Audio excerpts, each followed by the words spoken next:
మనతో పాటు అనలిస్ట్ చంద్ర శ్రీనివాస్ గారు నమస్కారం. నమస్కారం. హైడ్రా యాక్టివిటీ మొదలుపెట్టిన తర్వాత నెల రోజుల్లో అసలు రాష్ట్రంలో కాదు 2 తెలుగు రాష్ట్రాల్లో కూడా పెద్ద దుమారం రేపింది. అయితే కోర్టులు ఇచ్చినటువంటి డైరెక్షన్స్ మేరకు దీనికి చట్టబద్ధత అనేది కొంతవరకు ప్రశ్నార్థకమైన మాట నిజం. ఇప్పుడు ప్రభుత్వం తీసుకుంటున్నటువంటి నిర్ణయంతో వీటన్నిటికీ ఒక పరిష్కారం వచ్చినట్టేనా? నిన్నే మార్గం చూపించారు. ఎందుకంటే తెలంగాణ భూ ఆక్రమణ చట్టం 1905కి సవరణ చేశారు. మంత్రిమండలి కూడా ఆమోదం తెలియజేసింది. దానికోసం సిబ్బందిని కూడా కేటాయించింది. కాబట్టి ఆర్డినెన్స్ ఈరోజు రేపు ఆర్డినెన్స్ వచ్చేసింది. ఇక అసెంబ్లీలో రూపంలో చట్టం గవర్నర్ కూడా సంతకం పెట్టించి ఎక్కడ కూడా కోర్టులో కూడా అవాంతరాలు లేకుండా హైడ్రాకి సర్వాధికారాలు కేటాయిస్తున్నారు. అంటే ఒక్క శాఖనే కదండి, రెవెన్యూ, నీటిపారుదల, తర్వాత హెచ్ఎండిఏ, జిహెచ్ఎంసి, వాల్టా ఇవన్నీ కూడా ఒక గొడుగు కిందకి తీసుకొచ్చి హైడ్రాకి పూర్తి అధికారాలు, అంటే ఎప్పుడు లేని విధంగా, అంటే చాలామంది ఇప్పుడు కోర్టులో కేసేసి స్టేలు తీసుకొచ్చి సుప్రీంకోర్టు దాకా వెళ్ళి ఏదైనా చేయొచ్చు అనే పరిస్థితి నుంచి ఈ యొక్క ఏదైతే హైదరాబాద్ పరిధిలో ఉన్న భూములు, ఏదో చెరువులు కావచ్చు, నాలాలు కావచ్చు, రిజర్వాయర్లు కావచ్చు, పార్కులు కావచ్చు, అవి సంరక్షణతో పాటుగా ప్రభుత్వ ఆస్తులు కూడా సంరక్షించే బాధ్యత పూర్తి అధికారాలని కట్టబెడుతూ, అంటే దాదాపుగా 169 అధికారుల్ని అంటే పవర్ఫుల్ సంస్థగా తీర్చిదిద్దుతున్నారు. దాంతోపాటు 942 మందిని ఈ సిబ్బందిని అంటే వివిధ డిపార్ట్మెంట్ల నుంచి డిప్యుటేషన్ మీద తీసుకొస్తున్నారు. అంటే ఒక డిస్కషన్ ఎక్కువ జరిగింది.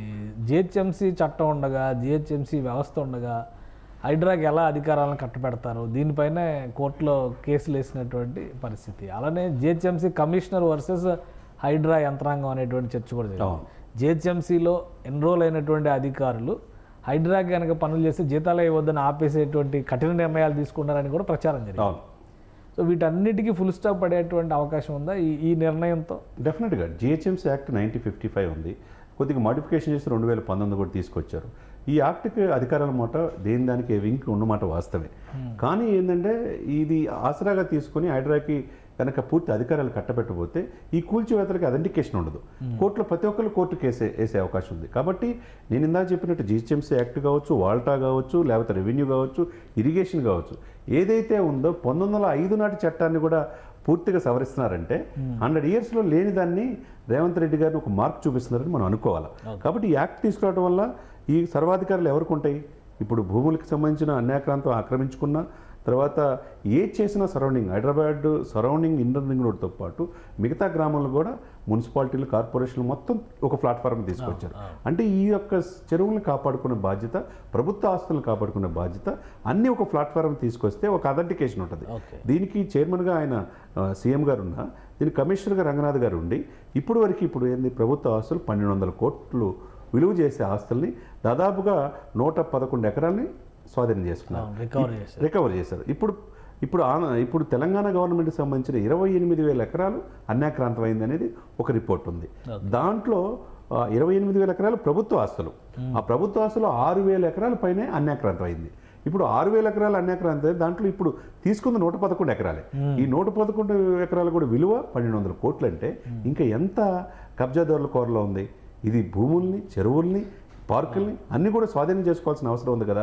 ఇది ఒక దేశానికి ఒక రోల్ మోడల్ అయ్యే చట్టంగా హైదరాబాద్ రూపాంతరం. కొద్ది రోజుల క్రితం ఉన్నంత యాక్టివిటీ ఇప్పుడు హైడ్రాలో లేదు.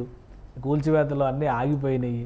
ఊరికే నోటీసులు ఇవ్వడము, బెదిరింపులకు దిగడము, సామాన్యుల ఇల్లు మాత్రం కూల్చేస్తున్నారు అని ఒక విమర్శ ఎదురవుతుంది. దీని పరిస్థితి ఎందుకు ఈ పరిస్థితి వచ్చిందంటే, వినాయక చవితి నిమజ్జనాలు ఉన్నాయి. ఒకవైపు కొంతమంది సుప్రీంకోర్టుకి వెళ్తున్నారు, కొంతమంది హైకోర్టుకి వెళ్తున్నారు ఇది ఆపమని. దీనికి చట్ట సవరణ చేస్తే తప్పితే, దీనికి ఆనాటి చట్టాలు మీరు అన్నట్టు జిహెచ్ఎంసీ కావచ్చు, వాల్టా కావచ్చు, రెవెన్యూ చట్టాలు కూడా సవరిస్తే తప్పితే, ఇవన్నీ ఒక ప్లాట్ఫారం తీసుకొస్తే తప్పితే జరగదు. ఇది ఇంత స్పీడ్గా ఎప్పుడు జరగల. ఇప్పుడు ఏంటంటే అసెంబ్లీ సమావేశాలు లేవు కాబట్టి మంత్రిమండలి సమావేశం ఏర్పాటు చేసి ఈలోపు ఈ వారం 10 రోజులలోపు జరిగింది ఏంటంటే, వివిధ శాఖల నుంచి క్లియరెన్స్ వచ్చేసినాయి. చట్టం సవరణ చేస్తున్నాం, దీని దిశగా వెళ్తున్నాం, ఇవన్నీ కూడా హైడ్రా కింద తీసుకొస్తున్నాం అని చెప్పి సీఎం గారు ఆదేశించారు, చీఫ్ సెక్రటరీ గారు పాటించారు. కాబట్టి కొద్దిగా లేట్ అయింది తప్పితే, ఇప్పుడు ఏంటంటే కోర్టు కూడా దీని హైడ్రా రోల్ ఏంటి, రెస్పాన్సిబిలిటీ అని అడుగుతారు ప్రతి దాంట్లో. మరి ఇది అథెంటికేషన్ ఉంటే కదా. ఇప్పుడు ఆర్డినెన్స్ ఈ రోజు రేపు ఆర్డినెన్స్ వచ్చేస్తుంది, అంటే చట్టబద్ధత కల్పించారు. నెక్స్ట్ ఇంతటితో ఆగట్లా, వీళ్ళు అసెంబ్లీలో కూడా దీని ఆమోదముద్ర తెలిసి గవర్నర్కు సంతకం కూడా తీసుకొస్తే ఇక అసలు ఎక్కడ కూడా మార్చడానికి అవకాశం ఉండదు. ఇది తీసుకురావడం అనేది ఇంకా పక్కనున్న రాష్ట్రం కూడా మనం చూసాం. పార్థసారథి గారు మంత్రి కావచ్చు, నారాయణ గారు కావచ్చు, బొలిశెట్టి సత్య గారు అంటే చాలామంది, చివరికి డిప్యూటీ సీఎం గారు కూడా చట్టాలు కొన్ని కఠినతరంగా ఉంటే తప్పితే ఈ కబ్జాదారులు మనం చూసాం బుడమేరు 90% ఆక్రమణకు గురైందంటే, ఇక విశాఖపట్నంలో కూడా నాయకులు పెద్దలు ఆక్రమించుకుంటున్నారంటే ఇంకేం మిగులుతాయి? కాబట్టి చట్టాలు కఠినతరంగా ఉంటేనే హైడ్రా లాంటి వ్యవస్థని పక్క రాష్ట్రాలు కూడా ఈ దేశవ్యాప్తంగా చర్చకు దారితీస్తుందంటే ఇక్కడ అథెంటికేషన్ లీగాలిటీ ఉండాలి.